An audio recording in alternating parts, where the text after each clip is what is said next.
각이 살아있는 정치평론 시사정각 시작합니다. 오늘도 각이서는 두 분을 모셨습니다. 김영주 한성대 특임교수, 전주의 전 국민의힘 의원 나오셨습니다. 어서 오십시오. 네, 반갑습니다.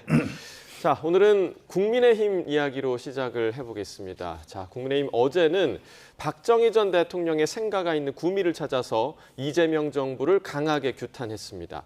자, 과연 12월 3일 다음 주인데요. 계엄에 관한 사과와 반성의 목소리가 나올 것인가? 이 부분을 두고 당 안팎의 목소리가 엇갈리고 있는 상황인데 그 모습 먼저 보고 오겠습니다.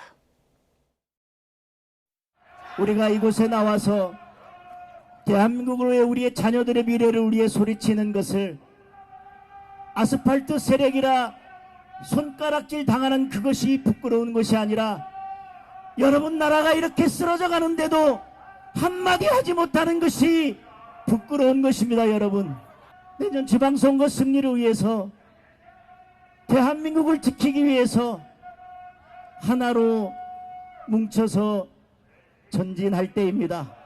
저희들 내년 지방선거에서 꼭 승리하고 싶습니다. 여러분, 저희가 어떤 선택을 하더라도 조금만 저희들을 믿고 지켜봐 주십시오.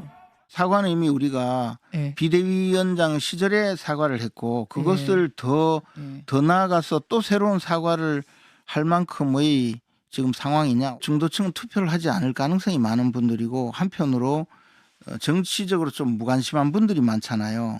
그럼 정치에 아주 관여하고 관심이 많은 분들의 의견보다는 정치에 좀 무관심하고 투표를 하지 않는 분들이 훨씬 그분들을 따라가야 된다고 했을 때 지금 당장 이동해 갔을 때 벌어질 그 손실도 굉장히 큰 겁니다. 북망산천에 죽어 있는 조상도 흔들어 깨가지고 도와달라는 것이고 철천지 원수도 화해하는 게 그게 정치고 선거예요. 다음 주에 분명히 메시지 납니다. 한번 지켜보십시오. 네. 전향적인 메시지가 나올 거라 이 네, 말씀이잖아요. 저 정치 경험으로는 그렇지 않고는 지금 이 상황 극복하지 못한다는 걸 누구보다 당이 잘 알고 있습니다. 알겠습니다. 자, 일단은 내년에 6월에 지방선거가 있기 때문에 선거를 앞두고 당내에서 이제 당이 가야 할 방향과 관련해서 여러 이견들이 지금 나오고 있는 그런 상황인데 일단 장동혁 대표 어제 구미를 방문하기도 했고 장동혁 대표의 요즘 행보를 보면 일단 보수 세력을 중심으로 좀 뭉쳐야 된다라는 방향을 일단은 잡고 있는 것 같아요. 일단 집도끼부터 좀 잘 단속을 해야 된다. 이제 그런 기조입니다. 아무래도 작년 있었던 계엄 이후에 또 탄핵 그 가결, 또 대선에서의 패배 뭐 이런 것으로 당이 많이 또 좀 무기력해진 그런 상황이다 보니 좀 당 대표로서 일단 중심을 단단하게 한 다음에 확장을 하자 이제 그런 입장을 가지고 있습니다. 그런데 이제 12월 3일이면 장동혁 대표가 취임 100일이 맞는 날이기도 하고 또 계엄이 있은 지 지금 딱 1년이 되는 그러한 날이기 때문에 12월 3일에 어떠한 취임 100일의 메시지를 낼지에 대한 그러한 귀추가 주목이 되는 것도 사실입니다. 조금 제가 그 접하는 여러 이제 저도 지역을 맡고 있다 보니 또 저는 또 서울 지역을 맡고 있다 보니 여러 좀 그런 스펙트럼의 당원들을 좀 뵙고 또 저희 지지자들을 뵙고 있는데요. 조금 이제 그 정말 그 강성 당원들의 목소리와 또 중도 좀 층의 그 당원들의 목소리가 사실 많이 다른 것도 사실입니다. 차이가 큽니까? 네, 이런 면에서 아무래도 또 지도부로서는 그 여러 종류의 여러 부류의 당원들의 목소리를 또 다 만족시켜야 된다는 그런 어려운 숙제를 좀 가지고 있는 것도 좀 사실입니다만 사실 수도권 같은 경우는 그러니까 오히려 중도로 많이 가야 된다. 그래서 계엄에 대한 다시 한번 뭐 사과를 하는 것도 그것도 좋은 방법이다. 그리고 또 윤호개인이나 뭐 이러한 그 윤 대통령과의 절연도 필요하지 않냐 이런 얘기를 하시는 당원들이 제 주위에도 많이 있습니다. 그래서 이런 다양한 목소리가 있기 때문에 지금 이제 12월 3일까지 며칠이 안 남았습니다만 장동혁 대표가 취임 100일에 어떠한 목소리를 가질지에 대한 그러한 것이 내년 또 지방선거에 미치는 그런 영향이 상당히 좀 있을 것이라 그런 면에서 좀 당 대표의 고심도 많아지고는 있습니다. 좀 어쨌든 간에 좀 수도권에서는 좀 중도를 바라봐야 된다. 그런 민심이 또 많은 것은 또 사실입니다. 지역에 따라 약간 다를 수 있는 그런 부분도 있을 것 같고 다음 주에 과연 전향적인 메시지가 나올 수 있을 것인가 당연히 여기에 좀 관심이 모아질 수밖에 없는데 조금 전에 저희 녹취에서 김재원 최고 같은 경우는 중도층에 관한 이야기를 했어요. 선거에 참여하지 않을 사람이 상당히 많다. 중도층에는 국민의힘에서 중도층을 바라보는 시각은 어떻다고 좀 평가하십니까? 글쎄, 저거는 굉장히 우려스러운 분석이죠. 예. 중도층 특히 왜냐하면 뭐 대통령 선거나 국회의원과 다르게 지방자치단체장 선거는 상당히 오히려 중도층이 관심을 가지는 자기의 이해관계가 깊이 관여돼 있는 그런 선거입니다. 따라서 그 중도층을 저렇게 얘기한다는 건 굉장히 그 김재원 전 최고의 얘기는 실망스러운 부분이 매우 크다라고 보여지고요. 실제적으로 만약 내년에 가서 국민의힘과 민주당의 당 지지 격차가 줄어들고 그렇게 했을 때 가장 간절한 게 1%, 2%의 차이 그런 식게 됐을 때 중도층이 갖고 있는 표가 어디로 가느냐가 굉장히 중요해지지 않습니까? 이제 그런 면에서 지금 저런 말씀은 다만 뭐 장동혁 대표 쪽에 무게를 더 실어주기 위한 말씀으로 이해는 할 수 있습니다만은 저렇게 얘기할 수는 없습니다. 중도층이 왜 투표를 안 합니까? 중도층도 정확하게 보고 있고 정확하게 방금 이제 전 의원 말씀이 있었습니다만은 결국 서울, 경기 대수도권에서의 싸움에서 이기지 못하면 국민의힘은 더 가능성이 줄어들 텐데 그리고 서울 같은 경우는 국민의힘이 싸워볼 만한 영역이거든요. 사실은 뭐 부동산 아젠다의 문제도 있고 그랬을 때 중도층에게 관심을 쌓는 것이 굉장히 중요한 부분이다. 그렇게 생각이 들고 결과적으로 그럼에도 불구하고 장동혁 대표가 아직까지 대표로서의 말하면 자기의 어떤 리더십을 확고하게 가질 수 있는 이 자립감은 줄어든 것 같습니다. 높지 않은 것 같아요. 무슨 얘기냐 하면 자기 마음은 사실은 당평이고 중도 향해서 가고 싶은데 아직까지 자기를 대표로 만들어준 보수 진영 또 강성 지지층에 대해서 희구해야 되는 상황이다. 예를 들면 그런 것 중에 하나가 우리가 한교안입니다. 굳이 말 안 해도 되는 부분까지 그렇게 얘기한다든지 그리고 체제 전쟁이다라고 하는 것은 여전히 강성 보수의 덫에서 빠져나오지 못하고 있다. 따라서 1년을 맞이하는 어떤 계엄의 일주기에 맞이해서 당내에서 굉장히 유화 목소리 내기는 아직까지 어렵지 않겠나 그렇게 봅니다. 어렵지 않을까라고 얘기를 하셨는데 사실 그 비상계엄과 관련한 사과 문제 있지 않습니까? 그러니까 이 부분은 민주당에서 계속 요구하고 있었던 부분이기도 하고요. 그런데 이제 국민의힘 내부에서는 김용태 전 비대위 체제에서 뭔가 사과의 메시지가 있긴 했었지만 그 비대위 체제와 지금 장동혁 대표 체제에서 사과하는 거는 상당히 좀 분위기가 다르게 받아들여질 수도 있을 것 같거든요. 그 부분 어떻게 보세요? 그렇습니다. 이제 당으로서는 이미 사과한 바 있다 이렇게 얘기하지만 장동혁 대표가 여전히 말하자면 계엄의 강을 건너지 못하고 있다는 우려. 그걸 지금 박형준 부산시장이나 오세훈 시장이나 요구하고 있는 부분이거든요. 이제 그런 부분에 대해서 여전히 해결하고 가야 돼요. 어차피. 그런데 아마 방금 제가 말씀드린 것처럼 그것을 쉽게 건너기 어려운 형국이고 그게 우리가 뭐 어떤 표기의 문제가 있습니다만 당내 지지율이 왜 민주당이 그렇게 좋은 정치를 하지 못함에도 불구하고 그걸 받아 먹어서 이렇게 빨리빨리 복귀하지 못하고 있느냐 하는 이 국민의힘에 대한 지적과 맞물려 있다 그렇게 봐야 될 것 같습니다. 자, 그런가 하면 어제 내년 지방선거를 앞두고 국민의힘 지방선거 총괄기획단이 연석회의를 열었는데 최근에 정한 당원 70, 여론조사 30 경선 룰을 두고 현직 단체장들이 우려의 목소리를 내기도 했습니다. 그 내용도 들어보겠습니다. 민주당은 160만의 권리당원을 가지고 있습니다. 그러나 우리 당은 그 민주당의 권리당원의 절반의 수준에 못 미치고 있습니다. 따라서 이 뿌리를 튼튼히 하면서도 당의 외연을 확장하는 부분은 앞뒤 모순이 아니라 함께 갈 수 있는 길이라는 말씀을 드립니다. 국민의힘은 우리 국민 속으로 더욱 파고들어서 더불어민주당과 차별화해야 된다고 생각이 됩니다. 더불어민주당처럼 개딸 당이 될 것이 아니라 우리 국민들의 경선 비율을 민심을 좀 높여야 된다고 저는 생각을 합니다. 지금 국민의 힘, 국민의 정서가 무엇인지, 시대 정신이 무엇인지 그것을 잘 우리가 파악해서 지방선거에 임하는 것이 우리가 해야 할 필승 전략이라고 생각합니다. 자, 지금 뭐 국민의힘도 그렇고 민주당도 그렇고 경선 룰을 놓고 네. 상당히 좀 잡음이 일고 있는 그런 상황인데 지금 70대 30 이 부분을 두고 당에서 좀 다른 목소리들이 나오고 있어요. 윤상현 의원도 강하게 좀 반발을 했고 김용태 의원은 아예 국민 여론조사 100%로 가자 이런 주장이 나오고 있는데 이 부분 좀 어떻게 해야 된다고 보십니까? 지방선거 기획단에서 당원 70 그리고 여론조사 30에 이제 의견을 개진을 하고 있는 상황이죠. 예. 근데 이것도 국민의힘으로서는 사실 고민 포인트입니다. 근데 아까 앞서 말씀드린 대로 이제 장동혁 대표의 행보와 관련해서 예.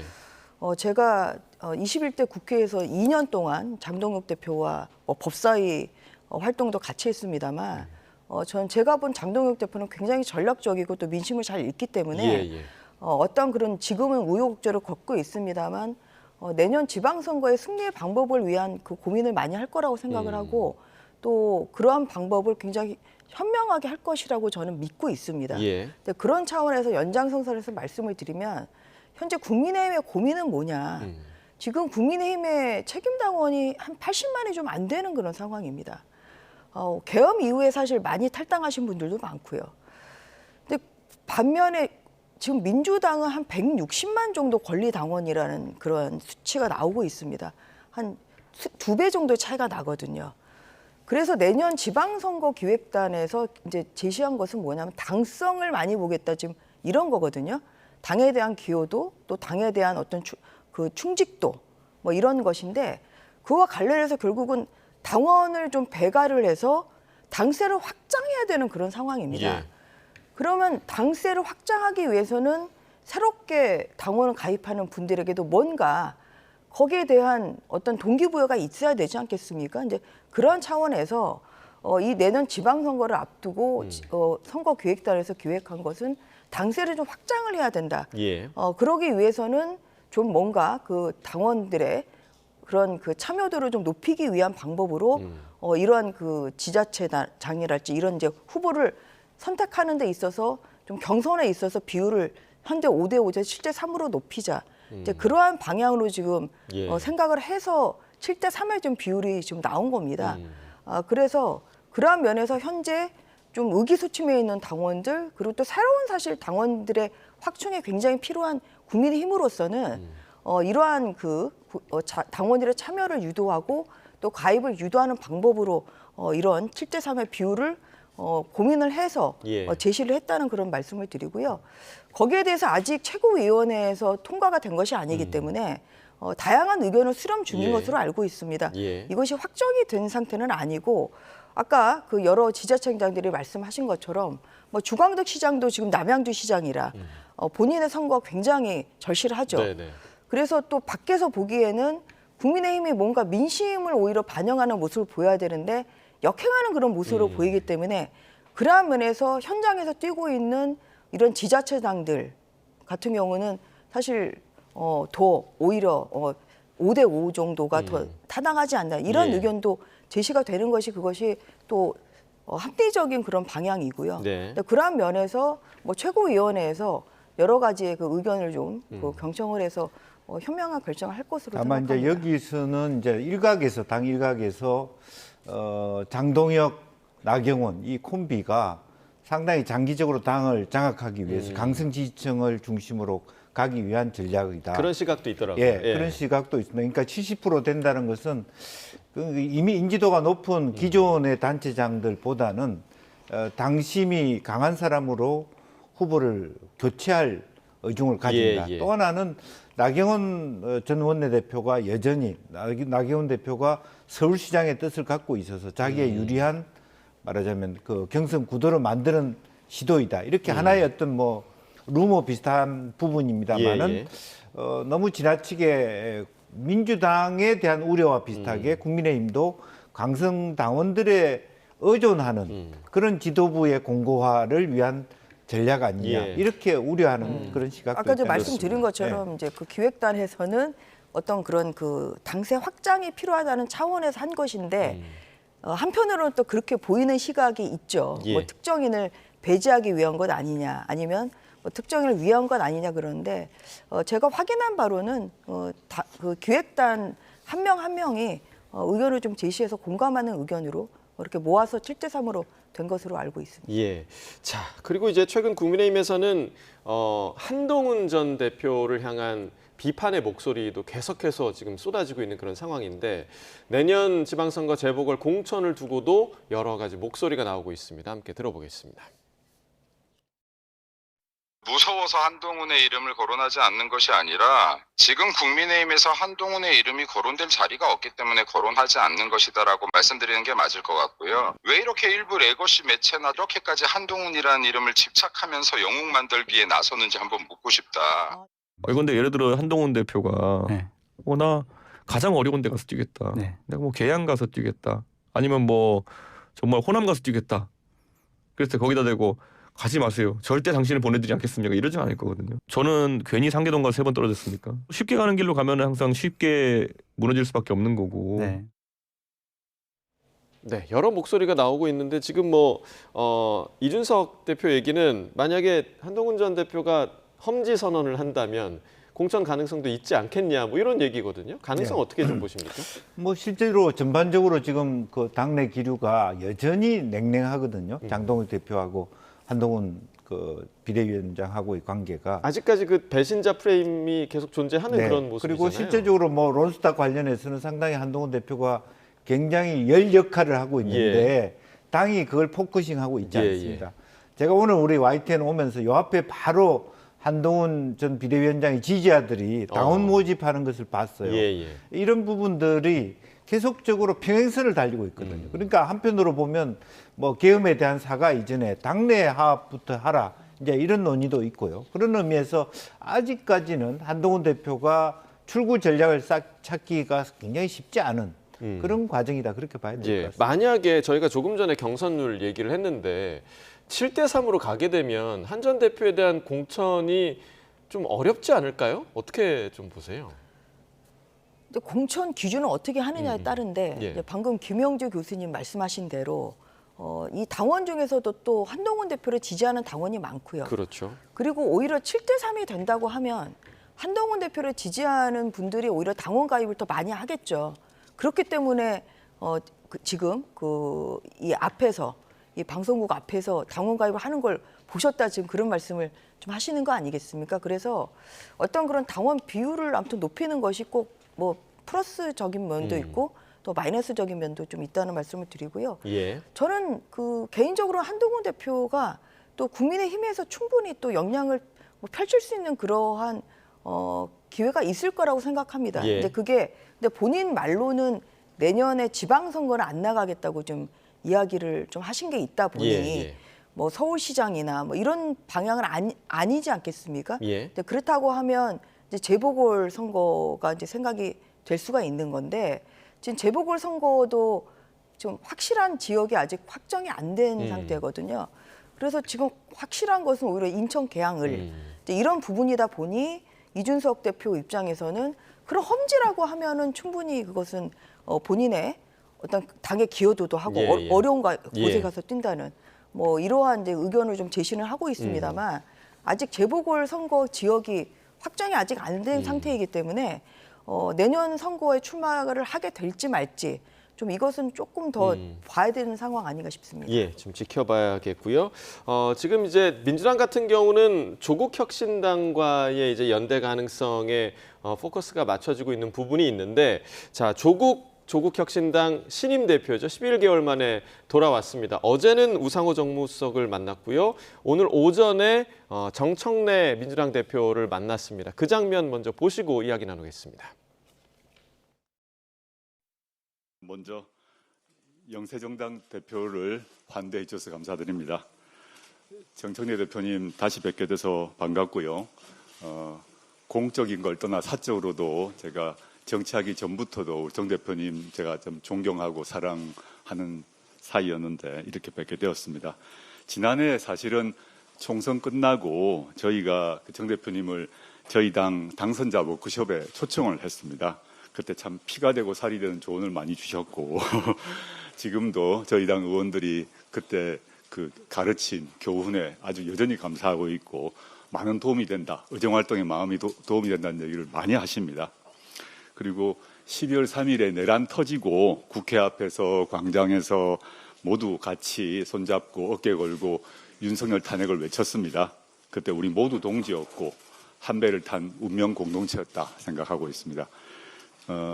민주당이 앞장서고 또 혁신당이 뒤따르고 이러면서 내란을 막아냈고 또 힘을 합쳐서 이재명 정부를 수립했다 생각합니다. 좀 감격스러운 일이고요.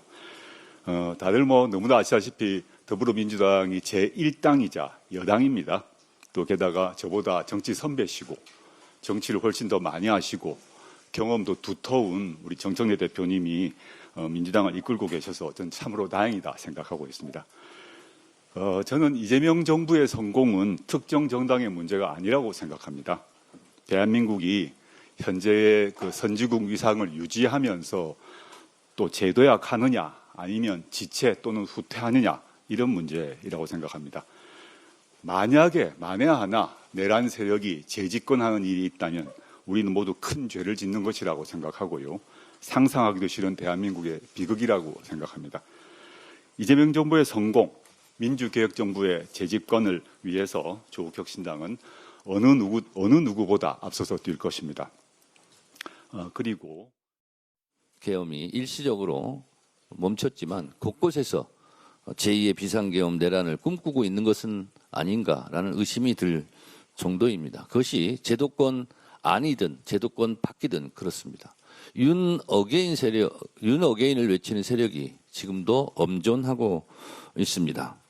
그래서 한시도 내란 잔재 청산에 대한 걸음은 멈출 수 없습니다. 프랑스 공화국은 관용으로 건설되지 않았다는 말처럼 시간이 지났으니까 좋은 게 좋은 거다 이런 식으로 그냥 넘어갈 일은 아니다라고 생각합니다. 윤어게인을 외치는 세력들이 다시 아스팔트에 나가서 헌정 질서를 운운하고 있습니다. 기가 찰 일입니다. 12.3 불법 계엄의 잔재를 확실하게 청산하고 3대 개혁을 완수하여 이 땅의 민주주의와 헌정 질서를 바로 세워야 하겠습니다. 더불어민주당이 선두에 서서 내란 청산과 민생 개혁의 두 개의 깃발을 들고 앞장서겠습니다. 조국 혁신당도 그 옆자리에 있을 것이라고 생각합니다. 조국 대표께서 말씀하신 정치 개혁에 관련해서 말씀드리겠습니다. 조국 혁신당 어느 누구도 저에게 전화를 하거나 만나서 이야기한 적이 없습니다. 정치 개혁에서. 그럼에도 불구하고 저에 대해서 부정적인 인터뷰를 한 조국 혁신당의 의원이 있었습니다. 저는 굉장히 유감이라고 생각합니다. 전화해서 저한테 의견을 물어보면 될 것을 그런 것을 하지 않고 언론을 통해서 더불어민주당 정청래 대표가 정치개혁에 대한 의지가 없는 것처럼 그렇게 비춰지도록 하는 것은 대단히 유감스럽다라는 말씀을 드리고 앞으로는 그런 일이 없었으면 좋겠습니다. 또한 저희가 재임할 때가 아닌 시기에 이뤄진 일입니다만 제가 더불어민주당 당대표입니다. 그래서 제기해 주신 여러 가지 제 문제에 대해서는 앞으로 정개특위에서 정개특위가 구성되면 충분히 논의해서 그리고 합의 가능한 부분을 도출해낼 수 있을 것이다 생각합니다. 방금 저희 비공개 최고위원. 네, 조국 대표와 정청래 대표의 이야기를 들어봤습니다. 일단 조국 대표는 민주당과의 운명 공동체 이 부분을 좀 강조를 했고 지금 조금 전에 정청래 대표 이야기를 하는데 약간 좀 섭섭한 그런 속내를 좀 비치는 그런 내용도 좀 있었습니다. 일단은 내년 지방선거를 앞두고 어느 정도 서로 연대할 것인가를 봤을 때 오늘 저희가 이제 신장식 의원이 한 인터뷰에 보면 그러니까 서울시장과 부산시장 관련해서는 민주당과의 어느 정도 좀 협의 뭐 좀 더 세게 이야기하면 딜이 좀 필요하다 이런 취지의 이야기를 한 것으로 보여서 민주당이 여기에 어느 정도 응할지 어떻게 좀 예상하십니까? 지금 그것이 바로 이제 정청래 대표의 방금 표정입니다. 응하지 않을 성산이 있고 예. 조국 대표는 어쨌든 그 내란에 대해서 우리가 함께 막아내지 않았겠냐. 이재명 정부의 수립에 우리 공도 있다라고 하는 부분이라서 그 뜻은 실제로 보면 지방선거 공조에서 일정하게 우리 몫을 달라라는 얘기고 정청래 대표의 얘기는 뭐 다른 빌미를 통해서 변명을 통해서 그게 응하지 않겠다라고 하는 그리고 국민의힘 그러니까 그 조국 혁신당 내에서 왜 우리하고 예를 들면 서울은 민주당이 갖고 부산은 조국 혁신당이 가지면 되지 혹은 뭐 부산이라고 하는 건 조국 혁신당의 조국 대표가 부산시장 후보로 나가는 건 어떠냐 이런 정도의 얘기 이런 정도의 얘기는 나눌 수 있어야 되는데 연락도 없다 뭐 이런 부분들이 없잖아 있을 거라고 보고요. 결론적으로 얘기하면은 이 승패는 호남매에 달려 있다고 봅니다. 호남에서 얼마나 조국 혁신당이 약진할 수 있는가 없는가가 민주당 지도부에 대해서 그러니까 민주당의 본원인 호남이 조국 혁신당을 같이 가야 될 세력으로 볼 것인지 아니면 두 개가 혼란스러우니까 통합하라는 명령으로 볼 것인지 그게 아마 지방선거에 나와 있는 과제이거든요. 따라서 그것을 조국 그 대표 입장에서는 굉장히 그 중요한 모멘텀으로 보는 것 같아요. 왜냐하면 당이 사멸할 것인지 견딜 것인지가 이번 지방선거에서 호남의 의중에 달려 있는 문제고 일정 정도 민주당의 지도부들이 용인하는 수준에 따라 달려 있는 문제다. 자, 마지막으로 전 의원님 어떻게 좀 보셨습니까? 조금 전에 좀 양당 대표의 표정을 보셨는데 약간은 좀 상반된 그런 느낌도 있었거든요. 앞으로 지방선거에서 어느 정도 협력할 것인가? 지금 좀 정청래 대표는 좀 굉장히 좀 비협조적인 좀 콧대를 세우는 그런 모습이죠. 왜냐하면 현재는 뭐 거대 여당이기 때문에 조국 혁신당이 상당히 많은 이제 구애를 해야 되는 좀 상황이다 보니 첫 만남에서 잘해보자 이렇게 나올 수는 없습니다만 두 당이 이제 그 조국 혁신당에서 지향하는 것은 아무래도 선거 연대를 해서 뭐 어느 지역은 좀 조국 혁신당 후보만 출마하는 뭐 이러한 선거 연대를 이제 목표로 하는 것 아닌가 싶고 또 조국 대표로서는 지금 본인이 뭐 서울시장이나 또 뭐 부산시장 후보로도 뭐 거론이 되는 이만큼 또 본인이 이런 그 선거 연대에 의해서 어떤 그런 그 지방자치단체 장이랄지 아니면 또 중요한 지역의 보궐선거의 후보로 그렇게 나오는 것을 또 염두에 두는 것 아닌가 싶고 오늘 첫 만남이라 앞으로 좀 그 양당 간의 그런 이야기는 좀 지켜봐야 될 필요가 있을 것 같습니다. 지방선거를 앞두고 범여권 내에서도 어떤 구도가 좀 형성이 될지 이 부분도 좀 지켜봐야겠습니다. 김영주 한성대 특임교수, 전주혜 전 국민의힘 의원과 이야기 나눠봤습니다. 두 분 말씀 고맙습니다.